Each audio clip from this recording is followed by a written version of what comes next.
연차 수당을 줬으니까 넌 못 쉰다. 휴가를 안 주겠다고. 너 일만 해라. 이렇게 하면 안 되는 거예요.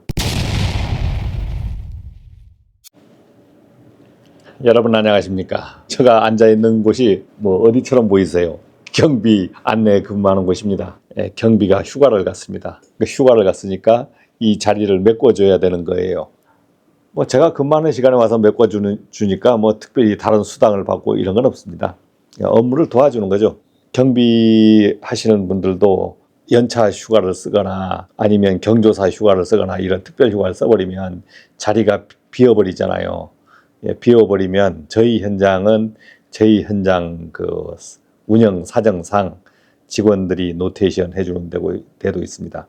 직원들이 뭐 만약 이걸 거부했다. 거부하면 못 세우는 거예요. 안 써도 되는 겁니다. 그런데 이제 만약 제가 현장 소장 아닙니까? 그러면 참 난감해요. 이럴 때. 여러분들이 다른 현장들은 어떻게 하는지 모르겠습니다. 그 휴가에 대한 말이 나왔으니까 연차 휴가인데 급여에 관한 것을 잠깐 얘기하면 우리가 취업해서 근로계약을 하잖아요. 근로계약하는 종류가 두 가지입니다. 정상적인 주간근무, 평일 주간근무를 하느냐 아니면 내가 주야간 교대직으로 하느냐 이제 그거에 따라서 이제 급여 계약이 틀려지고 그 다음 급여를 받는데 계약을 하는데 하나 더 추가되는 게 뭐냐면 연차 수당을 급여에 포함시키는 거예요. 연차 수당을 급여에 포함시켜 주는 곳도 있고 포함 안 시켜서 주는 곳도 있습니다. 제가 근무했던 곳들은 연차 수당을 급여에 포함한 곳이 많았어요. 일반적인 곳은. 지금 저희 현장은 연차 수당을 급여에 포함 안 하고 내년에 정산해서 이제 2월 급여에 이제 연차 수당이 나와요. 이렇게 나오는데 연차 수당은 급여에 포함해서 줄 때는 내가 근로계약할 때 근로계약할 때 연차 수당 포함 규정을 내용을 얘기하고 거기다가 사인을 해요.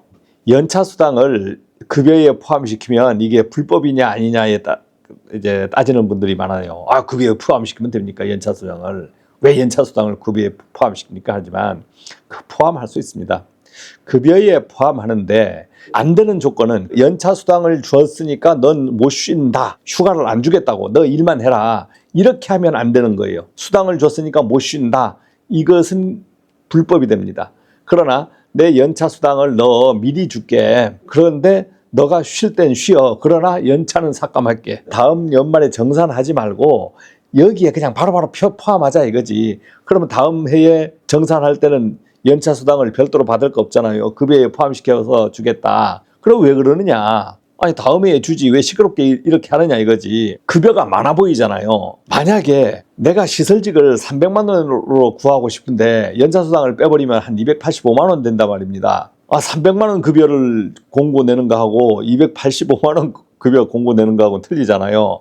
그러면 그것을 우리가 공고 낼 때 총 급여에 포함시켜서 그냥 공고를 내버리는 거예요. 연차 수당을 포함시키면 소장님들도 그렇고 직원들도 그렇고 회사에서도 시설관리 월급 적다 하니까 이제 사람 구하기가 조금 수월한 거예요. 근데 이제 단점이 뭐냐?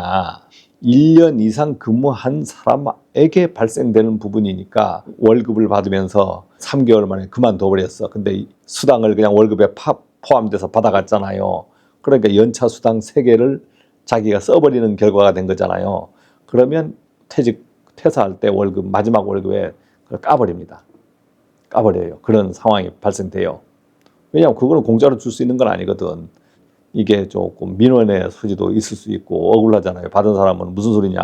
받은 거 다 내놔라. 막 난 몰랐다. 뭐 이런 시끄러운 소지도 될 수 있어요. 해석은 뭐 어느 게 맞는지는 모르겠지만은 사실은 계약상으로는 돈을 받아간 거지. 연차 수당을 월급에 포함시켰을 때는 장점은 급여가 조금 많은 것처럼 보이는 그 장점 외에는 부작용이 더 많아요. 시끄러운 게 더 많다 이거지. 그런 소장님들이 있었을 거예요. 저도 그랬으니까. 소장님들이 뭐 그건 월급으로 인정해주고 현장에서 소장님들이 연차를 줘버리는 거예요. 회사에 신고 안 하고 현장 룰로 줘버리는 경우도 있습니다. 한 7, 8년 전 근무하는 현장에서도 전부 그렇게 해서 연차를 줬어요. 그렇게 안 하면 직원들을 구할 수가 없거든. 회사 규정을 쓰는 게 아니고 현장 규정을 쓰는 거예요. 현장 규정이라는 게 뭐 있습니까? 없어요. 소장이 임의대로 하는 거예요. 연차 상황부 만들고 갑측에만 이제 뭐 인원 보고라든가 이런 거 할 때 일지에 쓰고 해주는 거지. 갑축에서 우리 임금을 따지는 건 아니거든요. 근데 우리 연차는 주는 거니까. 갑축에 우리 뭐 급여를 신고해 주는 것도 아니고. 그러면 직원들한테 연차 발생한 걸 그대로 적용해서 줘요. 주다 보면 이게 호의적으로 주는 거잖아요. 호의적으로 주는 건데, 야, 이걸 악용하는 거야. 이 고마움은 모르는 거예요. 좀 골고루 써주면 좋지. 써주면 좋은데, 연말에 막 소장한테 저 10개 남았습니다. 7개 남았습니다 하면서 그냥 막 놀아버리는 거예요. 그래서 나는 이건 벙어리 냉가슴 앓듯 어디에 얘기도 못 하는 거야. 회사에도 얘기 못 해요. 내가 저지른 일이기 때문에. 근데 직원들이 연차 수당을 월급에 포함시켜서 받으니까 이거는 연차로 생각 안 하고 연차를 주길 바라거든요. 우리 현장에서 직원들을 구하지 못하니까, 직원들을 못 구하니까 소장이 임의대로 연차를 줘버리는 거예요. 그러면 소장은 연차를 할 수 있냐? 없죠. 소장은 연차하려고 하면 어떻게 해야 돼요? 본사도 신고해야 되고 갑에도 신고해야 되고. 그러니까 소장은 개고생을 하는 겁니다. 그러니까 소장이 쉽지 않다는 거예요. 그래서 소장이 만약에 근무를 하는데 이런 제도를 만약 안 했어. 그러면 직원들이 맨날 불평불만하고 들락날락 해버리는 겁니다. 그러면 일이 안 되는 거야. 일이 안 돼. 그러면 힘든 거예요. 머리 다 빠지는 겁니다. 소장님들 대머리가 많잖아. 그럼 다 빠지는 거예요.